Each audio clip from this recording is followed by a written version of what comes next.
Je sors d'un débat sur In24 News dont le thème était Napoléon Bonaparte, puisqu'en ce jour, il y a eu donc en France une commémoration, les propos du président de la République, avec lesquels je ne suis pas totalement d'accord, en tout cas sur le fait qu'on referme la porte et que l'on n'aille pas, que l'on ne soit pas capable de tout dire, puisque on sent bien qu'il y a des nœuds, qu'il y a une histoire, un pan de l'histoire qui a été longtemps occulté, caché, c'est-à-dire sur ce que fut le règne, hein, c'est bien le cas de le dire, de l'empereur Napoléon Bonaparte.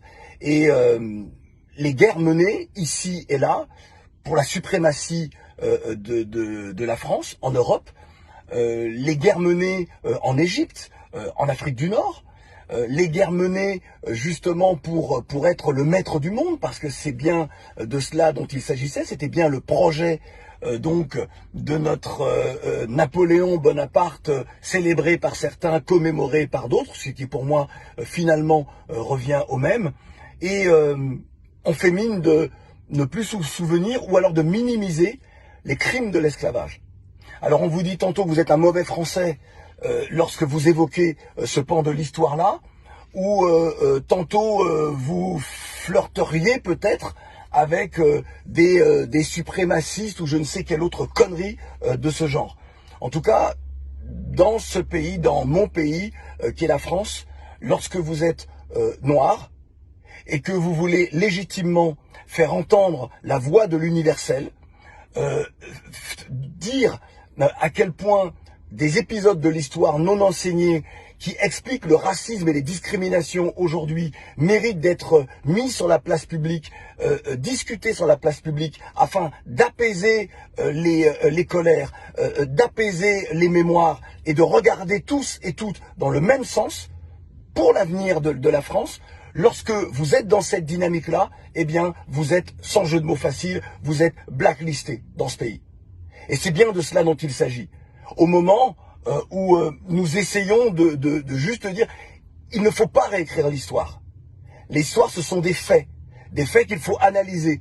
Lorsque des responsables politiques sont capables de vous dire, vous ne pouvez pas analyser le fait esclavagiste lorsque Napoléon rétablit l'esclavage avec un regard d'aujourd'hui, mais comment est-ce que l'on peut dire ça? Comment est-ce que l'on peut dire ça? C'est-à-dire qu'il y a un temps où l'esclavage, la domination d'un être humain sur un autre est acceptable parce qu'il n'y a pas de loi, et aujourd'hui parce qu'il y a des lois, donc il faudrait qu'il y ait en tout cas une autre considération et un autre regard, mais moi je ne l'accepte pas. Je suis très étonné que le président de la République justement, mais que d'autres aujourd'hui sur les plateaux, ne rappellent pas les faits en ce qui concerne le rétablissement de l'esclavage. De 1794 à 1802, à Saint-Domingue, comme à la Guadeloupe, les esclaves étaient libres. Là, je parle de la zone Caraïbe. Ils étaient libres. Première abolition, 1794. Et la Martinique, les colons martiniquais se sont mis sous la protection des Anglais pour ne pas avoir à abolir l'esclavage. Lorsqu'en 1802, Napoléon, avec la complicité de Joséphine de Beauharnais, lorsqu'il décide de rétablir l'esclavage, il a des mots extrêmement durs. Je voudrais vous lire ce que Napoléon dit. Je suis pour les Blancs car je suis blanc. Je n'ai pas d'autre raison et celle-ci est la bonne. Comment peut-on accorder la liberté à des Africains, à des hommes qui n'avaient aucune culture? Napoléon était non seulement raciste, mais il était également inculte. Lorsque le premier corps expéditionnaire de Leclerc arrive en Haïti, en octobre 1802, pour rétablir l'esclavage, ce sont des crimes perpétrés. Napoléon avait dit « Je ne veux pas qu'on laisse vivants des femmes et des hommes, des collines, des montagnes, des personnes éduquées. Ne laissez que des enfants de plus de 12 ans pour pouvoir les remettre évidemment en esclavage. Il y a eu des massacres horribles. Des femmes et des hommes étaient emmenés au large, jetés. Il y avait tellement de corps, que les poissons ne mangeaient que de la chair humaine et que les corps venaient sur les côtes d'Haïti. Et que même les soldats de l'armée de Leclerc puis de Rochambeau après se plaignaient de ça. Et il y avait d'autres modes de torture puisque certains me reprochent d'avoir comparé Hitler à Napoléon. Il y avait ce que l'on appelle l'étouffoir. Ils mettaient dans les cales de bateaux des femmes, des hommes, de jeunes hommes, très jeunes hommes. Ils mettaient du gaz de soufre et ils les enfermaient pour les asphyxier, comme dans les chambres à gaz du temps d'Hitler. Hitler était admiratif de Napoléon. C'est pour ça qu'il a mené les mêmes campagnes, les mêmes conquêtes, et qu'il a connu les mêmes défaites. Quand on me demande pourquoi je compare, les deux ont commis des crimes contre l'humanité. Oui, je persiste et je signe. Que l'on me dise ce que l'on veut, je persiste et je signe. Lorsque Haïti, par la guerre, réussit le 18 novembre 1803 à défaire l'armée napoléonienne, que le 1er janvier 1804, Dessalines proclame, puisque c'est lui le grand vainqueur de la bataille de Vertières, puisque Toussaint Louverture avait déjà été déporté au fort de Joux, en France, dans le Jura, où il meurt en 1803. Jean-Jacques Dessalines, lorsqu'il proclame l'indépendance d'Haïti, le 1er janvier 1804, sur près de 500 000 Haïtiens à l'époque, il n'en restait que la moitié, parce qu'exterminés par les armées napoléoniennes, que l'on vienne me dire après que Napoléon, comme Hitler, n'a pas voulu exterminer. En Guadeloupe, le 10 mai 1802, Louis Delgrès, né d'une mère esclave, lui-même martiniquais, qui a combattu pour la France puisqu'il est officier de l'armée française, Joseph Ignace, de la Guadeloupe, tous deux s'insurgent contre le rétablissement de l'esclavage en Guadeloupe. Avec leurs soldats noirs, puisque Richepens, arrivant là, demande à ce que les soldats noirs soient relevés de leurs fonctions. Alors, Ignace part avec ces soldats-là. Il quitte le fort de la Victoire de Pointe-à-Pitre.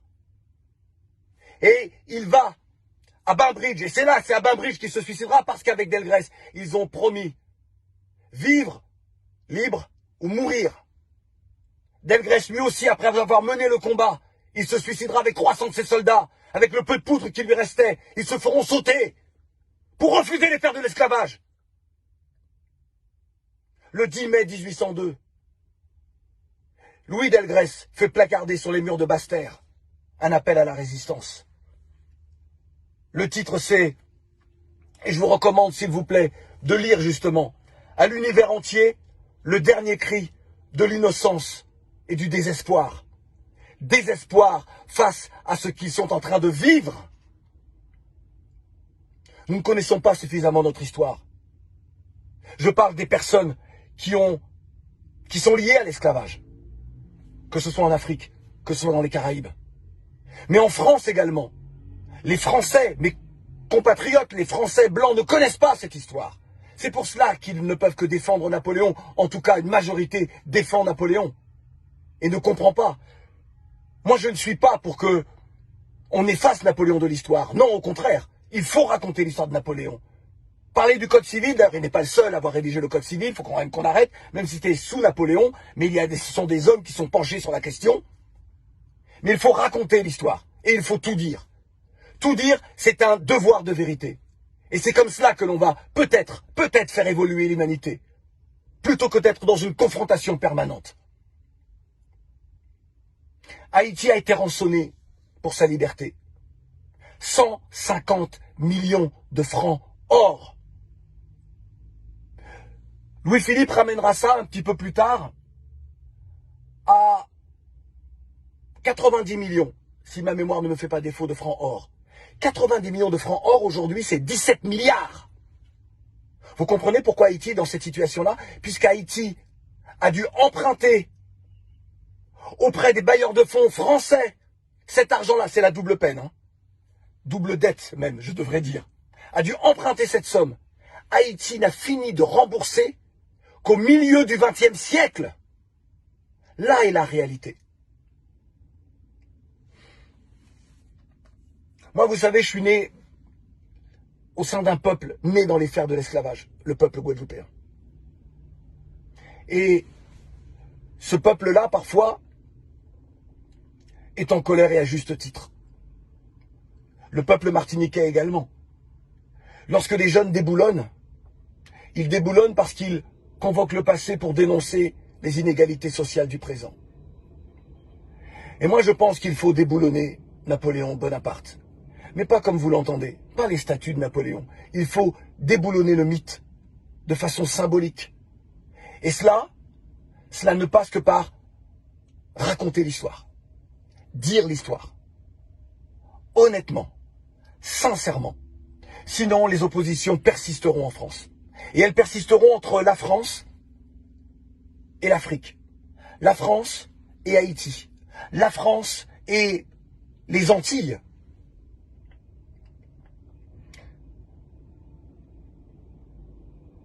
Je voudrais, à l'approche du 10 mai, et en cette année des 20 ans de la loi Taubira qui qualifie l'esclavage et la traite négrière comme deux crimes contre l'humanité, je voudrais que les uns et les autres s'interrogent sur notre société. Je voudrais que les uns et les autres s'interrogent sur l'incapacité qu'ont certains à ne pas comprendre le monde dans lequel nous vivons. Et moi, je dis souvent que je ne hiérarchise jamais les crimes contre l'humanité. Jamais. Chaque peuple ressent la douleur du crime qui a été perpétré contre les siens. Et il faut l'accepter comme tel. Moi, je ne hiérarchise pas. Lorsque des gens disent que l'esclavage est bien pire que la Shoah, ou que ce qui a été perpétré contre les Khmers rouges, donc le génocide des Khmers rouges, ou le génocide au Rwanda, eh bien, ces génocides-là sont bien pires que la Shoah ou que l'esclavage. Je dis non. Ou que le génocide arménien, je dis non. On ne hiérarchise jamais les crimes contre l'humanité. Et la colonisation est également un crime contre l'humanité. L'important dans ces questions-là, ce n'est pas d'avoir raison. Mais c'est de pouvoir exprimer ce qui doit l'être.